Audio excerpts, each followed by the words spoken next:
Welcome, everybody, to a special edition of Crystal, Kyle, and Friends. Yet another debate breakdown. I bet a lot of you didn't even know there was a debate last night because you're normal. Because you're normal. I envy you, frankly. Yeah. But we watched it so you don't have to. But it's funny because anytime I would like give my analysis to Crystal last night, she'd be like, I don't care. This doesn't matter. And I'm like, you're right. Well, but it's kind of our job to like talk about it and stuff. True. I mean, I do have thoughts, but specifically when you would be like, I think Ron DeSantis won. I'm like, won what? Yeah, that's right. Like, won the right to be at 12% and lose to Donald Trump? Congratulations. Okay, great. Here's how much. Won. Here's how much this debate didn't matter. We were a little late. There was some accident in front of us driving to DC, and we were a little late to like get in front of a TV. And so, we had like 20 minutes in the car or whatever. We were looking, we have Sirius XM radio, and we were looking for, it's on NBC, so find like NBC radio. Right. First of all, there is no NBC radio. There's just MSNBC radio and CNBC radio. And I was like, they're definitely playing the debate on MSNBC or CNBC. We turned those on. Nope. Wrong. Chris Hayes was doing a normal show on MSNBC, and CNBC was talking about God knows what they were talking about, but it wasn't the debate. And it's like, this is how much this doesn't matter, because when Fox has a debate, Fox Business plays it, Fox plays it, your local Fox plays it, you'll have it on the radio. It wasn't even on the radio. Yeah. They're like, nobody cares about this. We're not even putting this on our other affiliate channels. I mean, that's really what went down, right? Yeah, I'm interested to see. We haven't gotten the ratings yet. I mean, they're going to be utterly atrocious. Oh, they're going to be so bad. Atrocious. And I also knew watching the debate, and we'll get into some of the like most noteworthy moments or the things that jumped out at us, et cetera. But I also knew about maybe 40 minutes in that there probably wasn't really going to be anything interesting after that. Like once they got through like the Israel conversation, it was kind of like, then they went into some long discussion of the number of ships in the Navy. And well, that's Hugh Hewitt. We'll talk about, we got to talk about this in a second. Yeah, I'm going to give you. It was bad. But the biggest loser of the night, in my opinion, is the media. I think they were way worse than Fox News when they did the debate. Every single question was framed from a right-wing perspective. Almost every single topic they touched was obnoxious and unnecessary and not right. I mean, they never got to like wages or corruption or jobs or anything that I guess the Israel thing is absolutely important, but of course the way they talked about it was psychotic. So we're going to get to all that in just a second. By the way, you guys are this is the general debate breakdown. We're going to get to a whole bunch of specific clips from the debate, like Vivek was called scum by Nikki Haley. That's really interesting. We have Dick Cheney in 3-inch heels. There's a whole bunch of stuff that we're going to get to. And if you want to see the whole thing, sign up below on Substack to Crystal, Kyle, and Friends. Then you'll be able to see the whole thing. You're just going to get little bits and pieces right now. So anyway, with that being said, let's go ahead and dive into it here. So first, I'll give you who I think won in just a second. But let's hardboy on this media point for a second. Yeah. Okay. So bad. It was Lester Holt, Kristen Welker, and it was Hugh Hewitt. I will never understand for the life of me. He's like the token hire for conservatives on NBC, and he's never said an interesting thing in his life. He has the most whiny, annoying, nasally voice in the world. I know, Glass House a little bit on my end. I understand that. He has 12 listeners as a conservative radio host. He's a psycho. He's not interesting. Why did you have this guy do the debate? His first contribution to the debate was, do you think the Navy's too small? And then when they kind of answered / didn't answer that question, he's like, okay, but follow-up question, the Navy. How many ships should we have? How many ships? Be specific. And it's like, I mean, yeah. And the length of time that was spent on this one question about how many ships in the Navy was. But you know why he was there. I mean, it's no mystery why he was there. It's because liberals are so worried about, like, we're trying to show we're fair and we've got our conservative here to ask the conservatives questions. That's the whole reason why the framing of it and the question selection and their inability to like demand that the candidates actually even answer the bad questions that were asked. That's the reason for all of it, is because they're so terrified of being labeled as biased, which you're going to be anyway. Conservatives yell, liberal bias, liberal bias, liberal bias. So they go, okay, we'll be really conservative, more conservative than Fox News. So here, this was like, I wrote this down. I did this tweet like about halfway through the debate. What had been discussed so far: Israel, anti-Semites on college campuses, Ukraine, China, a bunch of questions about the military, specifically the Navy in many instances, TikTok, and then Venezuela. Those were the things that were brought up. This is before we got to taxes or corruption or wages or social issues. In fact, when they got to the economy, the first question was inflation. Which is the whole point of them asking inflation question is to be like, man, the government sure does spend too much money, doesn't it, guys? Go ahead, take the ball and run with it. That was the idea. Right. And then when they talked about Social Security, it was like, so Social Security is going bankrupt. What are you going to do about it? It's not going bankrupt. It's the biggest Washington, D.C. myth of all time. It pays out like all of its benefits until however many years in the future. And then after that, it still pays out like 80% of its benefits for the foreseeable future. But they act like, no. One day we're going to wake up, Social Security's gone. And the fixes you need are so tiny, and it's just raising taxes on the rich. But they always frame it like this, oh, it's going away. What are you going to do? You should cut grandma's payments, right? You should raise the retirement age, right? And like, this is what the debate was. It was absolutely, positively pathetic. I actually think the media, they were bigger losers than literally anybody on the stage, and everybody on the stage was a loser too. The other piece is, listen, I know it can get annoying to like ask questions about Trump all the time, but he is on track to easily win the Republican primary. And he's this giant elephant hanging over the whole thing.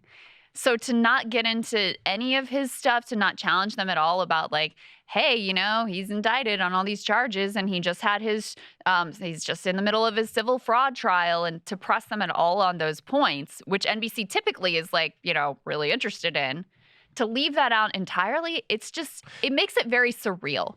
Because the whole question hanging over this debate is like, what are we even doing here? Right. Like, what is this even about?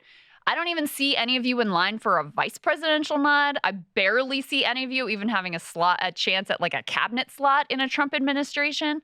So if you're not addressing that issue of like, what's your critique of Trump? How are we going to beat Trump? What do you think about all of these terrible, manifestly like terrible things that he's done and ways that he failed the country? You're just going to leave that off the table, then it makes the whole thing even more irrelevant than it already was. That's such a great point, Crystal. He was just found liable of a $250 million fraud.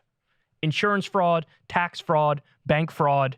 He's going to lose his business license in New York. He's in the courtroom right now, and it's already done. We already know he's effectively guilty, or liable, as they say in civil terms. Right. Right? We know that.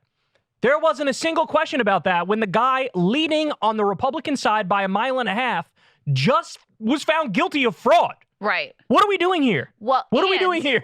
And even if, okay, you know, the legal stuff, even if you put that aside, Republicans just had a horrendous election result. Yes, they didn't mention that at all. Ron DeSantis brought it up himself, but you would think that would be a major topic of conversation early on in the debate night. Like, why are you losing? What are you going to do about it? And they asked about abortion, but then just allowed everybody to like trot out the talking points we'd already heard. Isn't Trump partly to blame? Why is it the Republican Party always loses under Trump? None of that, which again, that just literally happened the night before, and you're not going to talk about that? Another great point. Bizarre. That's so true. So you have Ohio, the direct ballot initiatives. By double digits, weed wins and abortion wins. Kentucky, deep red state. The Democratic governor crushes the Republican. And none of this comes up? You guys aren't talking about this at all. In Virginia, they have both state houses now are Democratic. Right. When they were trying to make them both Republican so that Youngkin could do more conservative stuff, like abortion-related stuff. Yep. That doesn't come up at all. You don't bring that up at all. Mm-hmm. It's just, it was so bad. Okay, so now to get to the specific candidates, and I'm curious what you think of this. Mm-hmm. Because last night I tried to breach the conversation. You're like, shut up. Doesn't matter. And I'm like, all right, true, but I'm still just saying. So the two winners, and when I say winner, let's be clear, the overall winner here is Donald Trump. Obviously. And you can make a case for Joe Biden as well, because they both weren't on that stage, and that stage was pathetic. But the people who I think did the best, DeSantis and Vivek. What are your thoughts? DeSantis, yes. Oh, interesting. I actually think he, to me, is kind of the most clear. I agree, yeah. Because he, you know, the stuff with Nikki and Vivek is just so ugly and hard to watch. I love it. It's fun. I mean, it was the only interesting part of the debate, if we're being honest, right? But, you know, I thought she came off looking small, whereas in her first debate performance, which elevated her into this sort of like third place position and challenging DeSantis for the second place slot, congratulations. You know, she was commanding. I think she surpassed expectations. This performance just felt sort of tired. It felt like she wasn't sticking the landing. It felt like we'd heard a lot of these talking points before. Her hatred for Vivek is so visceral. Amy and Pete. It's Amy so and Pete. petty. Yep. I think it's at another level. Really? Worse than Amy Pete? Yes. Wow. And so anyway, I don't think it was great for her. Vivek, I think people just don't really vibe with this guy. So, I got a million problems with him. I appreciate that at least he stands up for let's not arrest all the college kids on campus. So I'll give him that. The lowest bar of all time in a Republican debate, right? No, but I'm glad that was voiced on the stage. Okay. And it takes some courage to do that at this point, apparently. But there's something about him that people not really crazy about. And I think that those qualities were on display last night. Yeah. So to your point, I have DeSantis as the biggest winner. Then I have Vivek as number 2. I agree with you. See, the thing about him is he's a lightning rod. Yeah. And everything he did was intentional. Everything he did was planned. He was like, I need to make a splash. I need to be aggressive. He goes in there. We'll get to these clips a little later. But within the first 2 minutes of him talking, he brings up Joe Rogan and Elon Musk and Tucker Carlson, and he berates the media, and he does his Trump impression. Yeah. At the end, he does the classic, the last election was stolen. I'm just saying, bro. Hey, Trump people, do you like me? Do you like me? Do you like me? So, it was all very strategic. I think he understands the modern online media landscape better than any other candidate up there. That's the base he's playing to. He's getting famous, and he's getting a base of support online. Even I saw it in anti-establishment right-wing circles. Yeah. Those sorts of people, kind of conspiracy brain people, they love this guy. They're like, he's the only one on the stage that I think even remotely represents me. But to your point, in terms of normie voters, they don't like him. Yeah. Because he's really smug. He's really arrogant. He seems like a know-it-all, which the first polls after that debate, everybody said he's a fucking know-it-all. Yeah, and then he comes on stage in the second debate and is like, I know you guys think I'm a know-it-all. Yeah, exactly. Yeah. But I guess it depends on what your goal is. Right, and that's kind of my point, is that he did what his goal was. That's what it struck me as. If your goal is to be president of the United States, didn't really amount to much. If your goal is to be famous and get eyeballs and go somewhere from here, then yes. Be an conservative influencer and go on Tucker Carlson, and I think he is doing very well in that category. And he's at 4% in the vote, and he'll probably stay at 4% in the vote. Yeah. So Haley to me seemed desperate. That's the word I would use to describe her. Yeah. Because her sort of sassy, confident girl boss attitude in the first debate, I think she nailed. And then it sort of started waffling a little bit in the second debate. And then now, like you said, the bit seems kind of tired. She doesn't seem girl bossy anymore. She just seems arrogant. She seems, like I said, desperate. She's the most hawkish person on planet Earth. And I think even those moments that you're talking about with Vivek, most people in mainstream media sort of agreed with her because he mentioned TikTok. And again, we'll show this clip later, but mentions TikTok, says your daughter's on TikTok, so why are you coming after me for being on TikTok? And he's like, leave my daughter. She's like, leave my daughter out of your mouth. And she said, out of your voice. And then I don't even know. Okay. Yeah. And then in mainstream media, people were like, she's right. But my perspective on that is it is a cheap attack to go after him for being on TikTok. He's running for president. Of course, you want to be on every social media outlet possible. Yeah. This isn't actually a big deal just because you want to do your freaking China fear-mongering. I also didn't think that his point about her daughter being on TikTok was over the line. Because it's not like he was attacking her daughter. No, he's saying look, everybody uses TikTok. Even your daughter uses TikTok. Yeah, he's like, you're out here posturing like you're so anti-TikTok. But in your own household, you're letting your daughter be on TikTok. So how anti-TikTok are you really? Right. I didn't think it was an over-the-line point. But it's one of those things, the audience reacted to it in real time. They were booing him in real time. And I do think it's one of those things because people don't really like him, he can't really get away with stuff like that. And so I don't know if it's just the media, but I also think normie voters felt that as I don't know, that was a little far. Yeah, I think you're right. Yeah. I think you're right. And that gets to my point. He's playing to his online audience, winning with them, but normies are never going to flock to him. And then I have to bring this up while we're talking about Nikki Haley. She had so many lines that were yeah. Wait, what? Again? What does that even mean? So when and we'll show this clip again later, but Vivek says, do you want Dick Cheney in 3-inch heels? We got 2 of them on the stage, talking about DeSantis and talking about Nikki Haley, which I think that's a good line. But she's like, well, I wear these heels so I can run in them. And people are like, well, if I can. First she said, and the thing that really killed me here is I can understand in the heat of the moment, Lord knows my words have gotten all jumbled up and I've said weird things. She had time to formulate her reply. And she said it confidently. And it seemed like she had thought this through. She was ready to nail it. And so first of all, they're not 3-inch heels, they're 5. I'm like, okay. And then it was, and I only wear them if I can run in them. It's like, all right. And then, go ahead. Go ahead. I wear heels. They're not for a fashion statement. They're for ammunition. What does that mean? When I first heard it, I was like, okay, maybe there's some, let me think about this because I'll figure out what it means. And then I kept thinking, and it was like, no, that doesn't make any sense. that makes no sense whatsoever. It was actually the more that I thought about it, the less sense it made. Because initially you're like, oh, they're a weapon, or she's gonna stab someone, but ammunition, I don't know. It just doesn't add up. No, okay, it gets even better though. Then she tweeted it. She tweeted it. She tweeted it like she nailed it or something. I'm reading the replies right now. Nikki, please, what does this mean? Shoe on Head says, what? Somebody else says, this is R-worded. Tommy Lauren, who probably likes Nikki Haley, is in there with the emoji like what? What does this even mean? Reading it makes even less sense from Anthony Fantano. True. Did Lindsey Graham write this? Somebody wrote, this is the weirdest comment ever. I don't understand. What is this supposed to mean? Cringe. Oh, please go away. Literally, what? That's the Libs of TikTok lady is like, what? And she's as right wing comes. So anyway, that handles all those people. So the last two that were on stage, Tim Scott and Christie, guys, I don't know how to say it. They barely exist. It is amazing. Christie, your whole thing is I'm the anti-Trump guy. Why are you not swinging for the fences, right? Say he has a little dick. Bring up some specifics about the sexual assault cases that he did. Right? Something. There's something. Anything. Throw some haymakers at his face. Make it interesting. Yeah, what are you doing? This is, you're not going to win. You're only doing this to get in good with the CNN crowd and the MSNBC crowd, and you tried to be a kamikaze against Trump. Guess what? It failed. But give me something. Give me something aggressive. Make some headlines. For the love of God. And Tim Scott, God bless him, but he has negative charisma.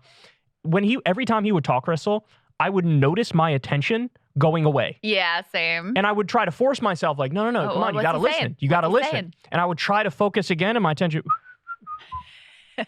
I would just be like, squirrel. I would just look. And I couldn't help it. Because he's that deeply, deeply uninteresting.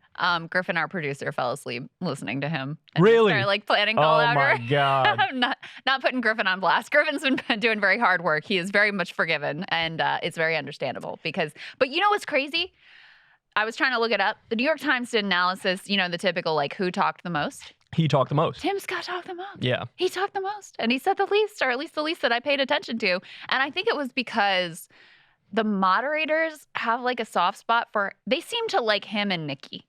They'd always give her a chance oh, Vivek said something about you want to reply. And then it would never go in the other way. So when she called Vivek scum, they weren't like, hey, buddy, you got something to say to that? Well, I think she interjected, and he was already in the midst of talking when that happened. They didn't give him a chance to reply to her saying that, but they seemed to favor her, and they seemed to favor Tim. They almost felt bad for him and didn't really cut him off. So he ended up with the most talking time, and it's what'd you really do with it? That's a great point, because that is exactly what I would expect of corporate media. Yeah. Those are the two candidates that are oh, yes, the serious and honorable Nikki Haley and Tim Scott. That want to get us in 85 wars tomorrow. Yeah. Christie, I don't know what to say.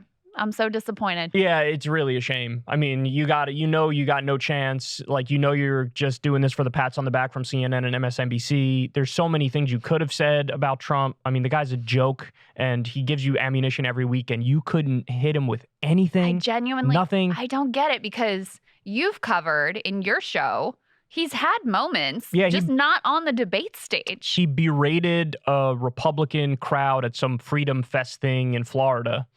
And he was like, you guys are reprehensible, and you're waging a war on the truth. And I could say the most obvious thing about Trump that's bad about him, and you would still be booing me. Wow, what a surprise. Yeah. Basically, you idiots are in a cult, fuck you. Yeah. And it was a good moment. And then, but now in the debate, he's going on nothing. Fighting Crickets. with Eric Bolling and Newsmax and whatever. I mean, he's had some moments, and we know what he has been able to do in the past. I mean, he completely nuked Marco Rubio's career back in 2016.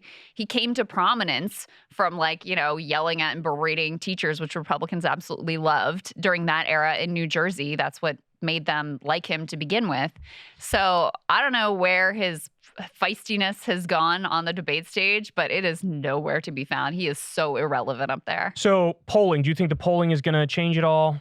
Did you see any snap polls after the fact to see who won? Who won? Okay, so they did one over, JL Partners did one. They didn't ask who won the debate overall. They just did a head-to-head, like, between DeSantis and Nikki Haley, because those are kind of the two top Trump alternatives.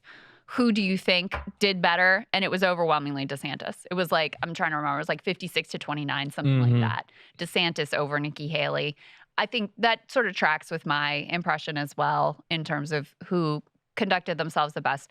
Maybe the polls shift a little bit in Ron's favor. Maybe Nikki loses a little bit of steam.